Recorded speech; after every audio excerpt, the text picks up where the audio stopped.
Mateus 27, a partir do verso 45, texto que está já projetado para você. Se você tiver com a sua Bíblia aí também, tiver a oportunidade de abri-la para poder acompanhar, sempre é importante. Diz assim a palavra do Senhor: E houve trevas sobre toda a terra do meio-dia às 3 horas da tarde. Por volta das 3 horas da tarde, Jesus bradou em alta voz: Eloi, Eloi, lama sabactani, que significa: meu Deus, por que me abandonaste? Quando alguns dos que estavam ali ouviram isso, disseram: ele está chamando Elias. Imediatamente um deles correu em busca de uma esponja, embebeu-a em vinagre, colocou-a na ponta de uma vara e deu-a a Jesus para beber. Mas os outros disseram: deixe-no, vejamos se Elias vem salvá-lo. Depois de ter bradado novamente em alta voz, Jesus entregou o Espírito. Naquele momento, o véu do santuário rasgou-se em duas partes, de alto a baixo. A terra tremeu e as rochas se partiram. Os sepulcros se abriram e os corpos de muitos santos que tinham morrido foram ressuscitados. E saindo dos sepulcros, depois da ressurreição de Jesus, entraram na cidade santa e apareceram a muitos. Quando o centurião e os que com ele vigiavam Jesus viram o terremoto e tudo que havia acontecido, ficaram aterrorizados e exclamaram: verdadeiramente este era o Filho de Deus.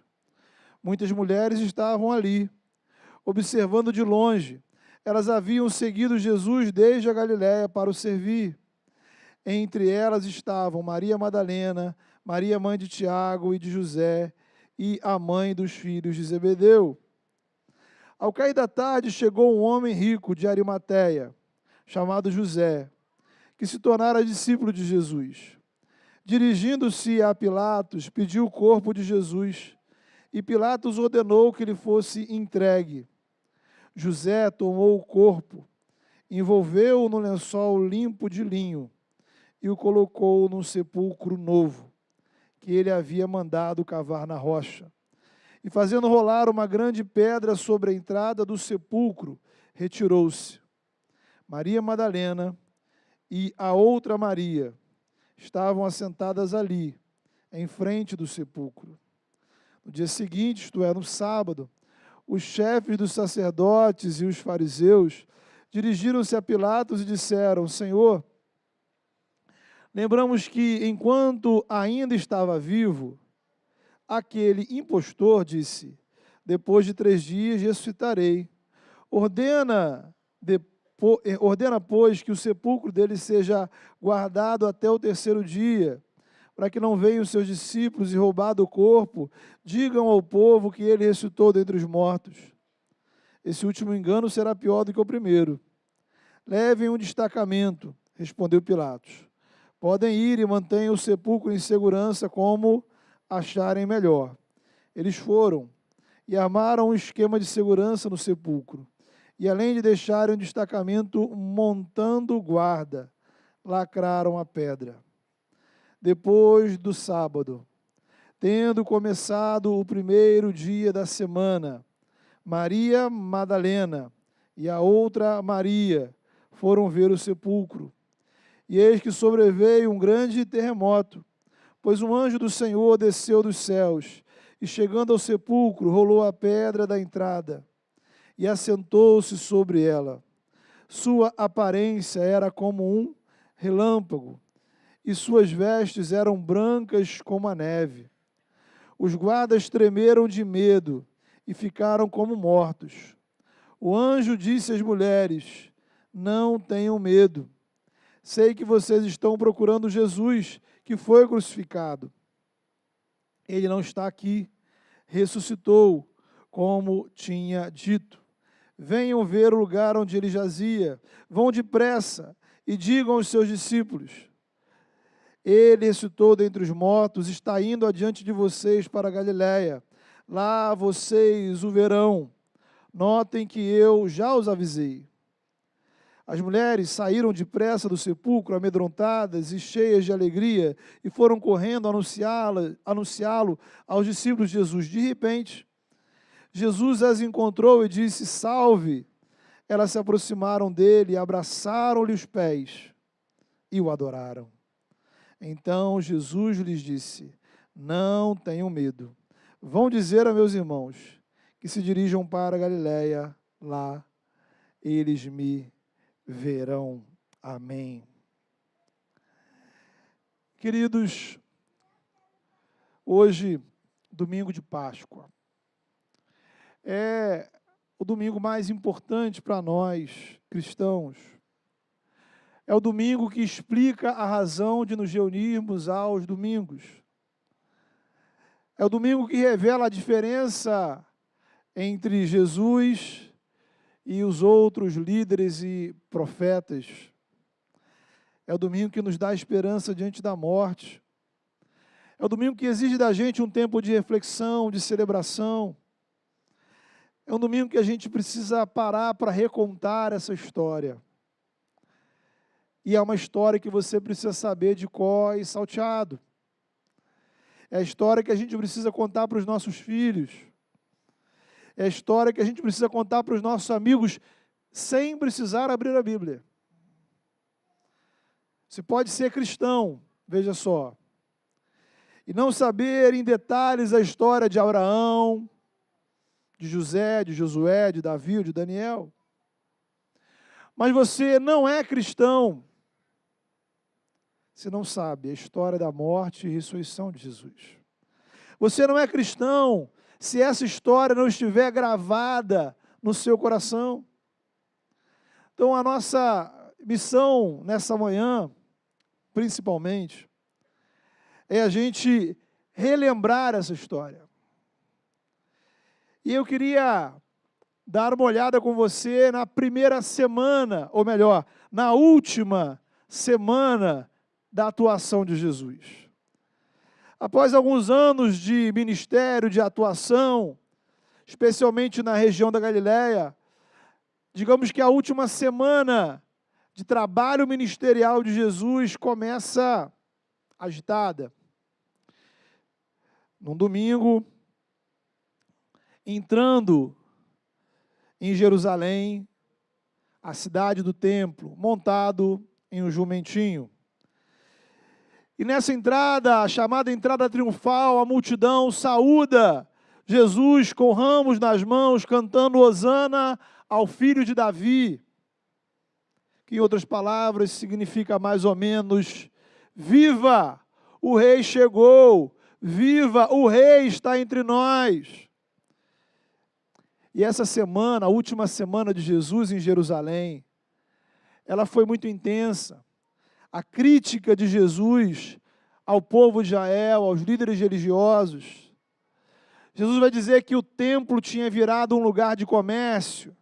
Os líderes eram como caixões vazios, e Israel como uma figueira, uma árvore, sem frutos. Por um lado, a situação espiritual do povo era precária, e Jesus anuncia que o juízo de Deus sobre o povo estava chegando. Por outro lado, Jesus também fala de esperança, um novo tempo, algo novo. Deus estava trazendo algo novo através dele.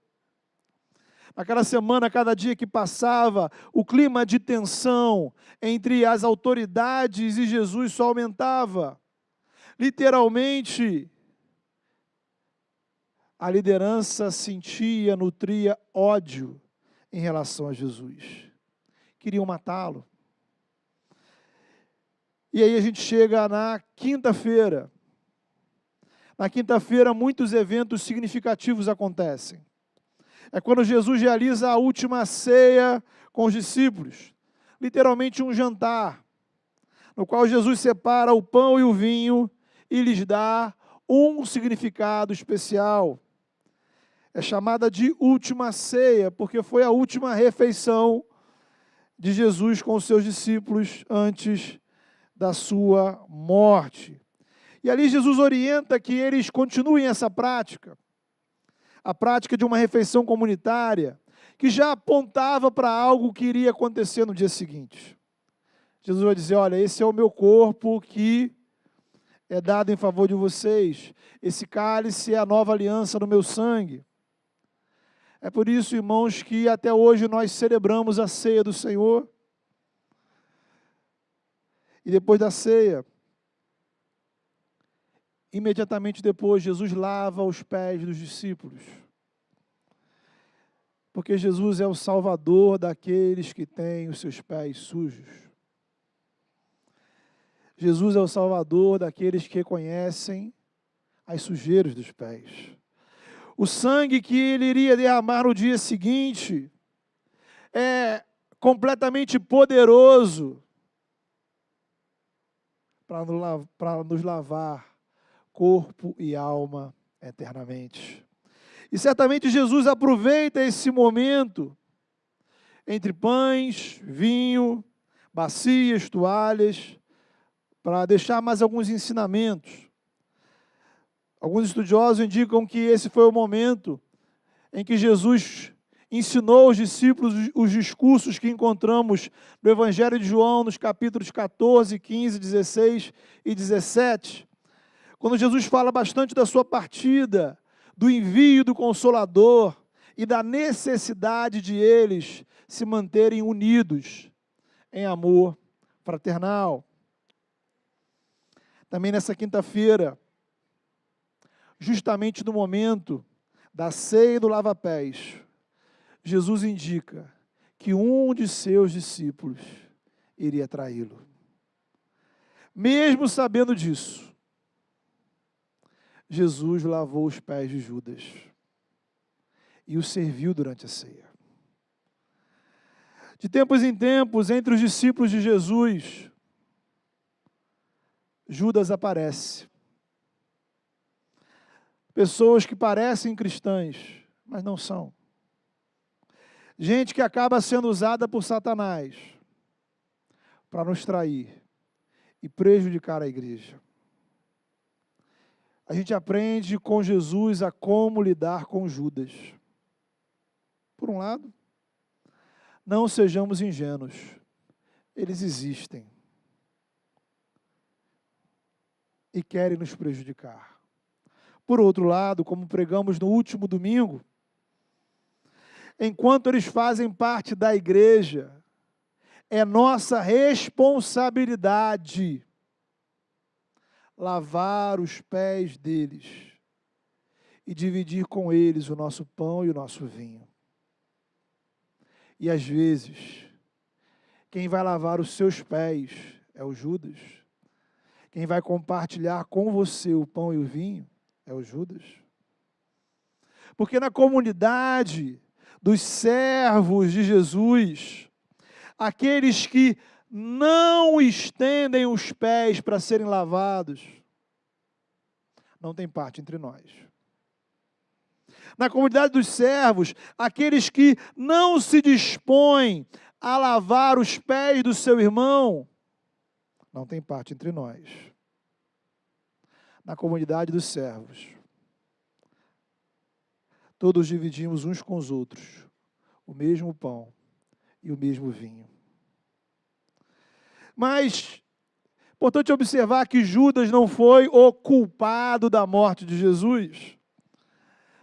Judas é como uma espécie de peão em uma grande conspiração que envolvia a maldade e o ódio das autoridades, a inveja e a idolatria do poder dos líderes, a ação maligna por detrás de tudo isso.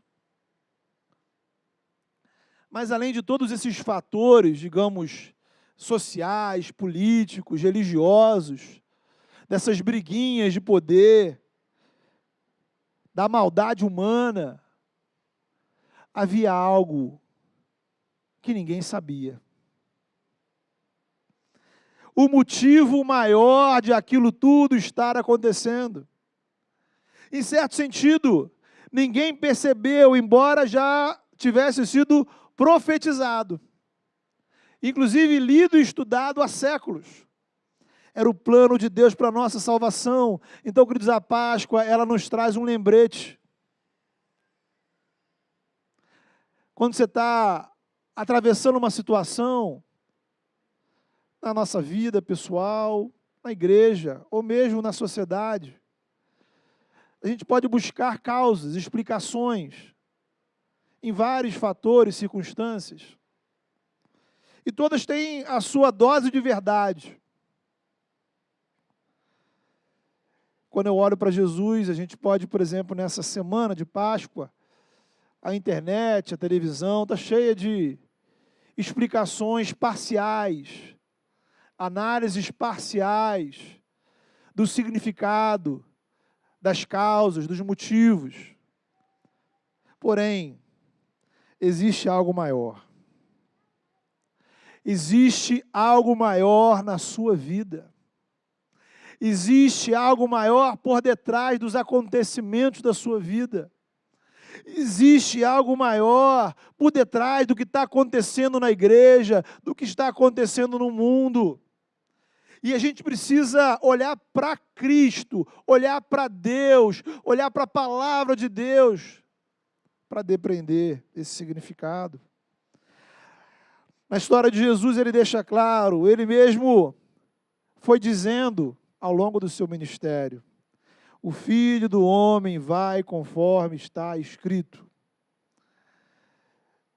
Os evangelhos vão nos dizer que, pelo menos em 3 ocasiões, Jesus alertou os seus discípulos: olha, é necessário que eu vá a Jerusalém e sofra muitas coisas nas mãos dos líderes religiosos, dos chefes dos sacerdotes, dos mestres da lei. Eu vou ser morto e vou ressuscitar ao 3º dia. O caminho da redenção, o caminho do servo de Deus já estava profetizado. Isaías 53, ele tomou sobre si as nossas enfermidades, ele levou sobre si as nossas doenças,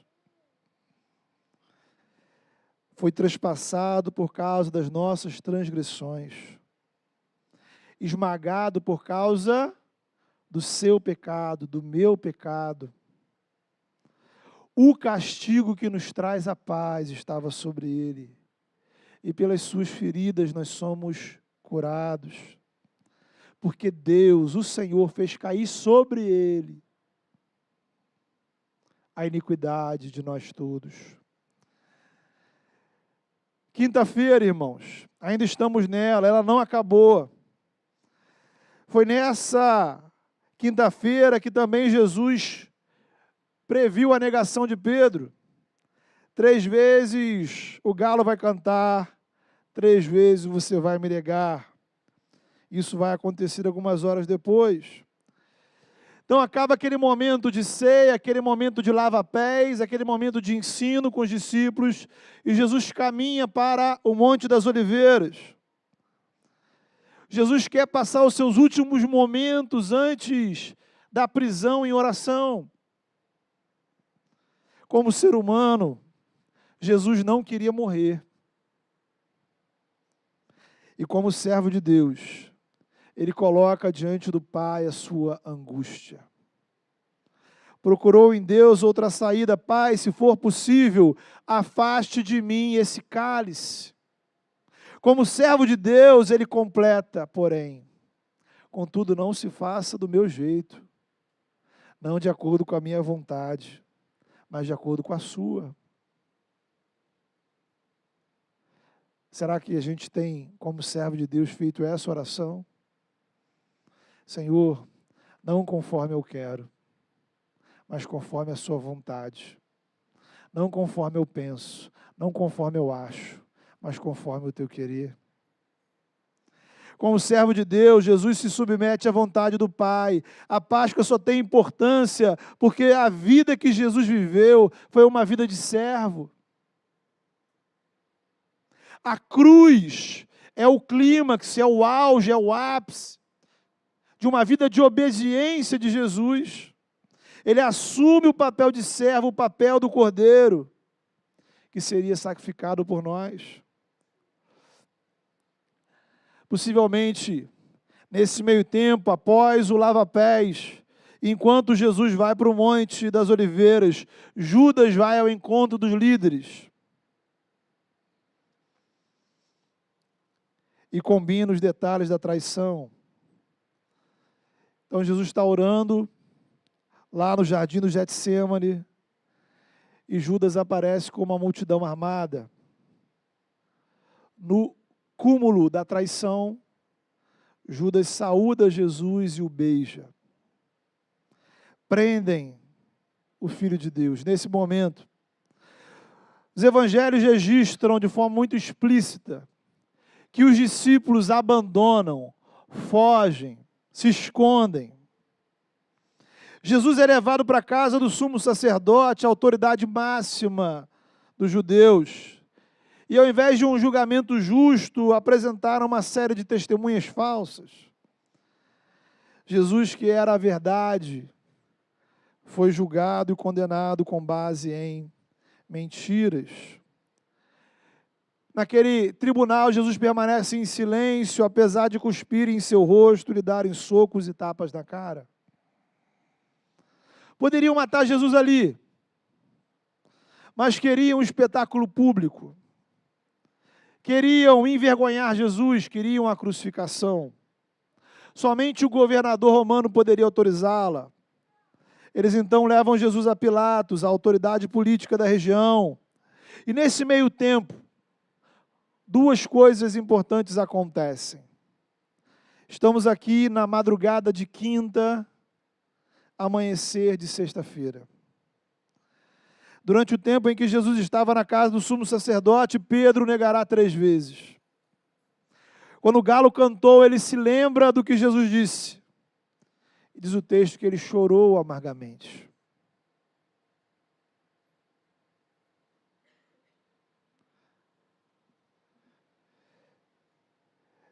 Quando Jesus é levado para o governador romano, Judas sentiu um profundo remorso por trair Jesus. Devolveu as 30 moedas de prata que tinha recebido e se enforcou. Sexta-feira de manhã, Jesus está diante de Pilatos. Rapidamente, Pilatos percebe que Jesus é inocente. Sua esposa, inclusive, o advertiu sobre isso. Mas ele pega uma bacia com água, lava as mãos e disse: eu não serei responsável por esse sangue inocente. Mentira.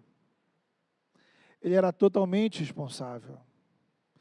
Então eu queria que você percebesse aqui o contraste entre as bacias. A bacia nas mãos de Jesus e a bacia nas mãos de Pilatos. Uma foi usada para lavar os pés dos outros. Outra foi usada para lavar as próprias mãos. Para Jesus, a bacia foi instrumento de serviço. Para Pilatos, a bacia é uma forma de não assumir responsabilidade. Jesus usa a bacia para lavar os pés e abençoar. Pilatos usa a bacia para tirar a vida e amaldiçoar. Naturalmente, o problema não está na bacia. A questão é como estamos usando a bacia. Quem e como? Pilatos deu à multidão a opção de escolherem entre Barrabás, um assassino conhecido, condenado por homicídio, e Jesus. A multidão escolhe Barrabás. Pilatos lava as mãos e entrega Jesus à crucificação. Estamos aqui na sexta-feira por volta do meio-dia. A crucificação já foi decretada, os políticos, os religiosos, o povo queria a morte do Filho de Deus. Jesus é entregue aos soldados, tiram as suas roupas, colocam sobre ele uma coroa de espinhos, ele é levado para o lado de fora da cidade, no lugar chamado Gólgota. Ali ele é pendurado na cruz entre 2 ladrões, que também estariam sendo crucificados. Um deles, assim como boa parte da multidão e dos soldados, aproveita aquele momento para zombar de Jesus, zoar de Jesus, ridicularizar Jesus. O outro, porém, reconhece que ao seu lado estava o Filho de Deus. Ele repreende primeiro e diz: Senhor, lembra-te de mim quando vieres em teu reino. Jesus percebe sinceridade e fé nas palavras desse homem e diz a ele: hoje mesmo estarás comigo no paraíso. Veja essa cena, Jesus está a minutos de morrer. O homem também. E apesar das circunstâncias totalmente contrárias, esse homem crê em Jesus e verbaliza sua fé. Meu irmão, minha irmã, a gente não sabe, não tem a menor ideia de como foi a vida desse camarada. Talvez tenha tido uma vida de crimes, de violência. Talvez, como Jesus, pudesse ter sido vítima de uma ação, de uma condenação injusta, não sabemos. Seja como for, aprendemos com o exemplo desse homem que o reino de Deus é feito de pessoas que reconhecem Cristo como Salvador. O nosso lugar no paraíso não é conquistado com base em meritocracia. Isso significa que há lugar para você, apesar dos seus pecados e erros. Mas também há lugar no reino de Deus para aquelas pessoas que você não gosta. Há lugar no reino de Deus para aquelas pessoas que pensam diferente de você, que talvez votem diferente de você, tenham gostos diferentes de você e até mesmo que já fizeram mal a você. Há lugar no paraíso para aqueles que confessam Jesus como seu Salvador, mesmo nos seus últimos momentos de vida. Lembre-se, irmãos, nós não somos do departamento espiritual de avaliação de conversões. Deus não leva em consideração a sua opinião na hora de salvar alguém. E lá no céu, quando você chegar, também não vai ter lá algum tipo de saque onde você vai reclamar das pessoas que Deus salvou. Somos do departamento de evangelização. O nosso papel, o que Deus quer usar a você, Deus quer usar a mim e a você, como instrumentos de salvação. A nossa missão é compartilhar o Evangelho, inclusive com estas pessoas que não terão muito tempo de vida. Pessoas que às vezes estão no leito de morte, à beira da morte, com uma morte que vai acontecer em horas ou minutos. Elas também precisam ser evangelizadas. Estamos na tarde de sexta-feira.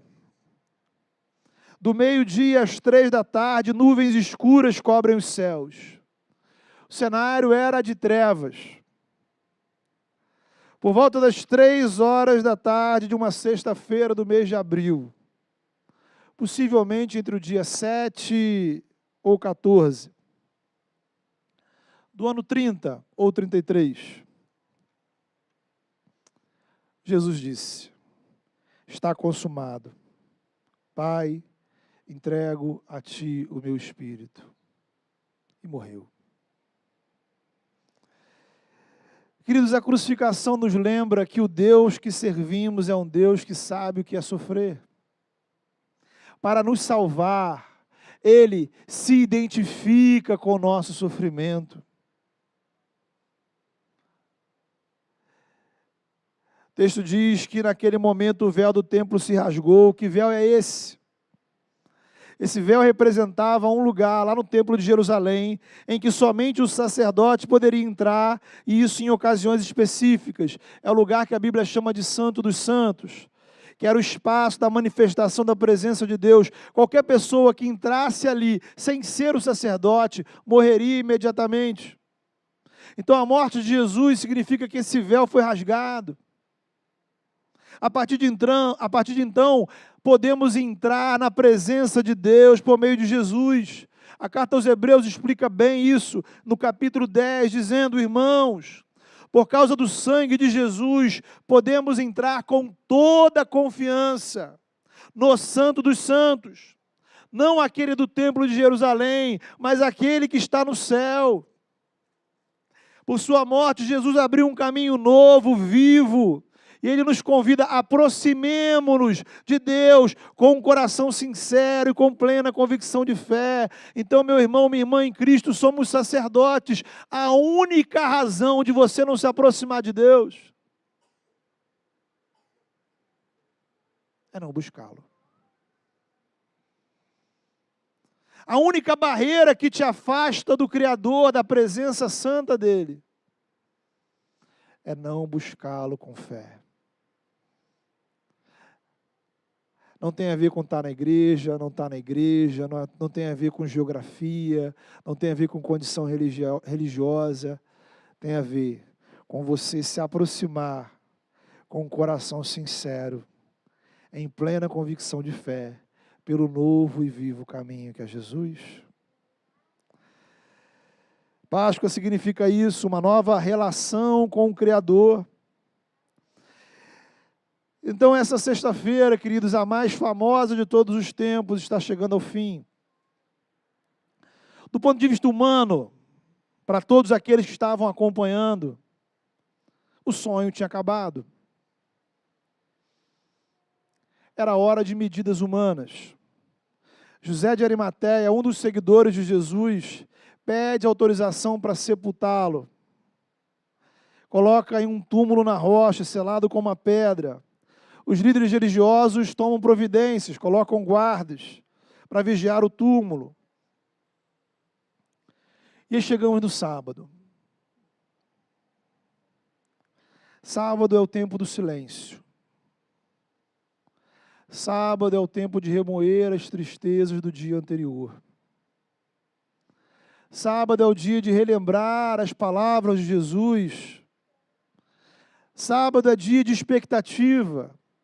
E aí? Será que realmente acabou? Será que aquela ressurreição que ele falou realmente vai acontecer? O que faremos agora? Para onde iremos? Boa parte da nossa vida cristã, irmão, se passa no sábado. Um grande, longo sábado, onde aguardamos com expectativa o domingo. E nesse aguardo a gente convive com uma mistura de fé e dúvida, esperança e desesperança, tristeza e alegria, confiança e medo. Mas louvado seja Deus, o domingo chegou. Aleluia! É domingo. Meu irmão, minha irmã, você já percebeu que dia é hoje? Hoje é? Hoje é?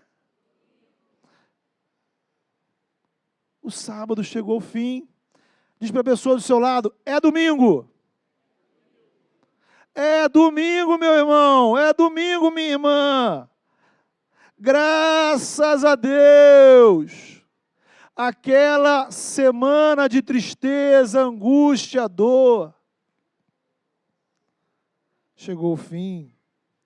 Um novo tempo, uma nova semana está se iniciando. O primeiro dia da semana, o primeiro dia de um novo tempo, o primeiro dia de uma nova realidade. E o que aconteceu nessas primeiras horas do domingo? As mulheres, discípulas de Jesus, vão ao túmulo de Jesus. A intenção delas era usar ervas para embalsamar o corpo. Veja você, na intenção de preservar por mais tempo possível, a integridade física do corpo de Jesus, morto. Elas estão operando na mentalidade do mundo. Elas não se deram conta que o domingo já tinha começado. Então, domingo é um dia de surpresas, irmãos. Várias. Primeira surpresa. Chegam lá, a pedra do túmulo estava removida. Elas chegam ali preocupadas, como é que afastaremos essa pedra pesada? E se surpreendem, milagrosamente a pedra não estava lá. Segunda surpresa do domingo, o corpo de Jesus também não estava lá. O túmulo estava vazio, tinha lençóis, os lençóis que cobriram, mas não tinha nada de corpo. Só que, ao invés de alegria, isso as deixou perplexas. Cabeça delas, alguém roubou Jesus. Terceira surpresa, anjos. Elas, inclusive, interpelam o anjo. Vocês pegaram Jesus? Levaram? Dizem para onde vocês levaram ele? Mas eles disseram, porque vocês estão procurando entre os mortos aquele que vive. Ele não está aqui, ressuscitou. Lembrem-se do que ele disse.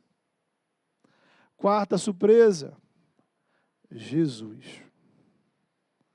O Jesus ressuscitado vai ao encontro delas. Agora elas têm certeza. É mais do que um túmulo vazio. É mais do que palavras de anjos. Agora elas estão diante do Cristo ressurreto. Elas tocam, veem, abraçam Jesus Cristo. Ele venceu a morte. O reinado da morte está chegando ao fim. Jesus ressuscitou no primeiro dia da semana para iniciar um novo tempo, uma nova semana, uma nova criação, novos céus e nova terra. Ele ressuscitou para que um dia nós também ressuscitemos. Ele ressuscitou para que pudéssemos sair da morte para a vida, para termos vida com Deus em abundância, vida que não termina na morte. Um dia viveremos com corpos transformados à semelhança desse que Jesus ressuscitou. Quinta surpresa, as mulheres. As mulheres são enviadas por Jesus como as primeiras testemunhas e anunciadores da ressurreição. Então, irmão, não é pequena, a gente não pode subestimar a importância dessas mulheres, discípulos de Jesus na Páscoa. Para começar, os 4 evangelhos são unânimes em dizer isso. Na sexta-feira, na hora da crucificação, enquanto a maioria dos discípulos e apóstolos tinham fugido, sem falar de Pedro que tinha negado, Judas que tinha traído, quem estava ali observando e acompanhando e testemunhando a crucificação de Jesus? Marcos capítulo 15 vai dizer, as mulheres que seguiram Jesus e serviram a Cristo, desde a Galileia, e caminharam até Jerusalém. Muitas mulheres estavam ali, entre elas, Maria Madalena, Salomé, Maria, mãe de Tiago e José,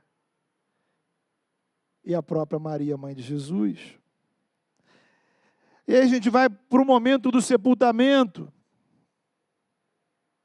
Então, as mulheres são as testemunhas da crucificação.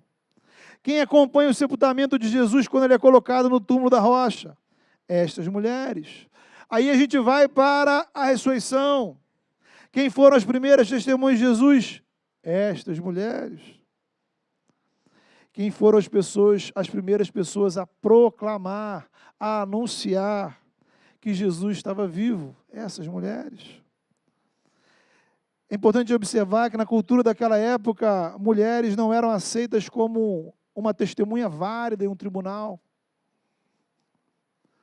Então o reino de Deus inverte a lógica do mundo. Aquelas que não eram consideradas dignas de testemunhar, são escolhidas por Cristo como as suas primeiras testemunhas.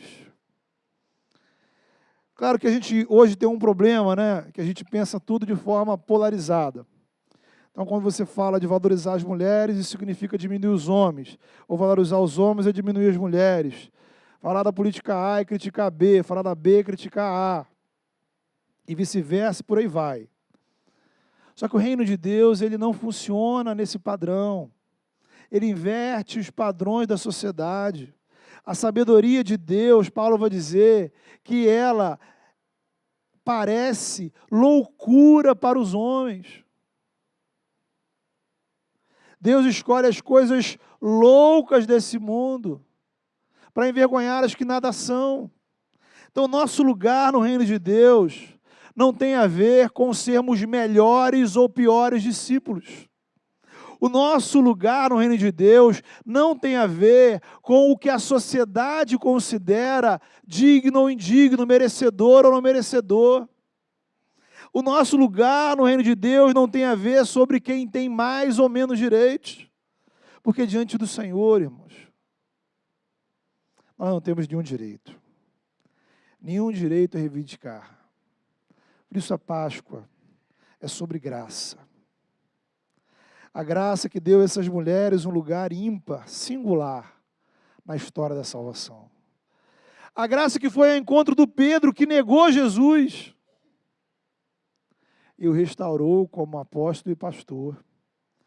A graça que foi ao encontro dos outros apóstolos que tinham fugido, tomados de medo e incredulidade. A graça que levou, inclusive, veja você, estes mesmos apóstolos a pregarem e a escreverem a história desses acontecimentos. Eles escreveram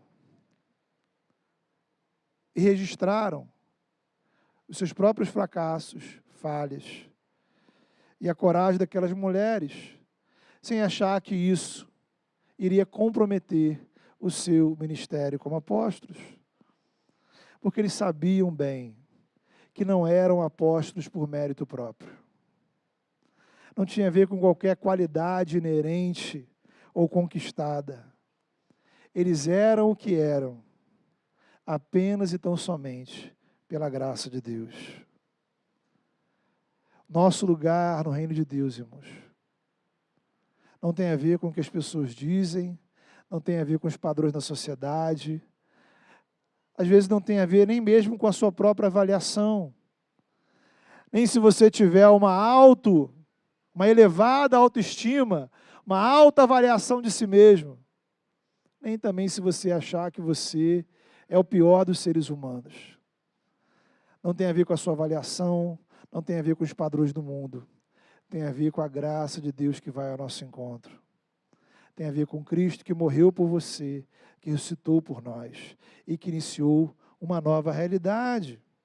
Então, o Evangelho nos fala desse novo valor de vida, onde homens e mulheres se reconhecem como servo de Deus e servos dos outros, onde aqueles que o mundo considera últimos se tornam primeiros. Domingo de Páscoa, irmão, significa que Deus tem uma nova história para a sua vida, seja lá qual for a sua história, seja lá quais sejam os seus erros, seja lá o que você pensa de você, o que pensam sobre você. Deus está iniciando uma nova realidade. Então, eu queria terminar essa pregação. A gente falou da quinta, a gente falou da sexta, a gente falou do sábado, a gente falou do domingo. A minha pergunta para você é: você de fato está vivendo o domingo? Será que o domingo chegou à sua vida? Ou você continua vivendo na sexta-feira? Quantos de nós ainda vivem marcados pelas dores desse mundo? Quantos de nós estamos sentados, reclamando da violência, das injustiças, dos problemas, da crueldade, da morte, da dor. Ou talvez você esteja no sábado, uma eterna incerteza. Você não sabe o que vai acontecer no seu coração, as dúvidas proliferam. Ou será que o domingo chegou na sua vida? E a esperança em Cristo, a alegria da nova vida no Senhor, supera os dramas, as lutas, as dificuldades, porque a vida de Cristo chegou na sua vida. Então, irmãos, nós temos motivos para ficar na sexta. Nós temos motivos para ficar no sábado, debater eternamente.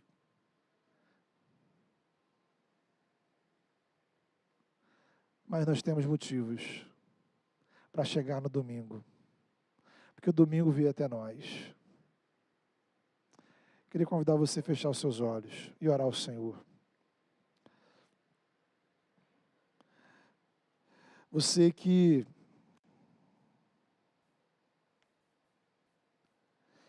chega aqui sem esperança,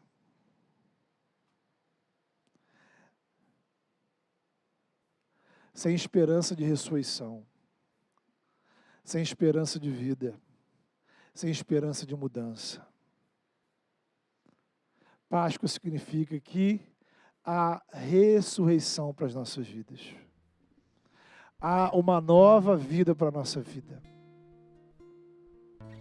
Ressurreição significa que a minha vida morre e a minha vida ressuscita. É isso que eu quero para a minha vida. Eu quero, em Cristo, mais uma vez, ressuscitar. Eu desejo muito que a minha vida espiritual ressuscite. Eu desejo muito que os meus relacionamentos ressuscitem. Eu desejo muito que a minha mente ressuscite. E eu desejo muito, porque eu sei que há coisas na minha vida que precisam morrer. Há coisas e partes da minha vida que precisam ser crucificadas. Eu preciso que essas partes morram para viver uma nova vida. Fale com o Senhor. Coloque a sua vida diante do Senhor. E peça ao Senhor de forma sincera, por meio do novo e vivo caminho que é Jesus, que te ouve do céu. Senhor, louvado seja o teu nome pela ressurreição de Jesus. Ressuscita a minha vida. Ore ao Senhor nessa manhã. Clame por ressurreição, mas também clame por morte.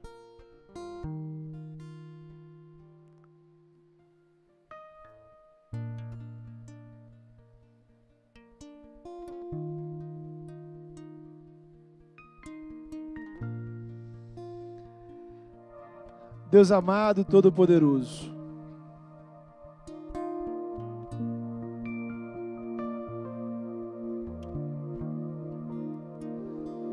louvado seja o teu nome, Senhor, porque hoje é domingo. Toda honra, toda glória, todo louvor ao Senhor, porque hoje é domingo. Porque a ressurreição aconteceu, porque Jesus está vivo. Louvado seja o teu nome, Senhor, porque no Senhor nós temos esperança. Mas essa esperança, Senhor, passa pela crucificação. Pedimos ao Senhor nessa hora, Senhor, que pelo agir do teu Espírito, na autoridade do nome de Jesus. O Senhor venha trazer sobre a nossa vida a morte dos nossos pecados, ó Deus. Crucifica, Senhor, o nosso orgulho, a nossa vaidade. Crucifica, Senhor, as nossas mágoas e ressentimentos. Crucifica nossos vícios, ó Pai, nossas manias. Crucifica a nossa incredulidade, a nossa idolatria. Crucifica, Senhor, o coração de pedra. Crucifica, Senhor, os maus pensamentos, os pensamentos de morte. Crucifica, Senhor, aquilo que tem nos oprimido. Crucifica, Senhor, a religiosidade vã, vazia. E traz sobre a nossa vida o poder da ressurreição, Senhor. Crucifica o medo, Senhor, e nos dá a ressurreição da alegria, da confiança, da paz na Tua presença. Crucifica, Senhor, nossos pecados e nos ressuscita, Senhor, para uma vida de santidade. Crucifica, Senhor, o nosso desprezo pelo Teu reino, pela Tua igreja, Senhor, e ressuscita, Senhor, um relacionamento saudável que se importe com o Teu reino e com o Teu povo. Crucifica, Senhor, tudo aquilo de ruim que trazemos dentro de nós, os pecados ocultos, ó Pai, aqueles que nem sequer temos consciência, mas têm nos feito mal, padrões mentais e comportamentais, as doenças, ó Pai, da alma. Faz morrer, Senhor, e faz ressuscitar homens e mulheres renovados, transformados pelo Senhor, a semelhança de Jesus, para vivermos uma nova vida, Senhor, já nesse mundo e nessa vida. Senhor, em nome de Jesus, crucifica a morte. Ressuscita-nos, ó Pai, com vida transformada, vida em abundância, Senhor, um coração de carne, um coração que se emociona com a Tua graça, um coração que ouve a Tua voz e responde, Senhor. Um coração humilde, um coração que não se constrange, não tem problemas, ó Deus, em usar a bacia para lavar os pés dos nossos irmãos e estender os pés para que outros nos lavem. Ressuscita-nos, ó Pai, como servos do Senhor. Ressuscita-nos, ó Pai, como povo do Senhor. Ressuscita-nos, ó Pai, como servos amados do Senhor. Em nome do Teu Filho Jesus, aquele que vive e reina, e no poder do Teu Espírito nós oramos. Amém.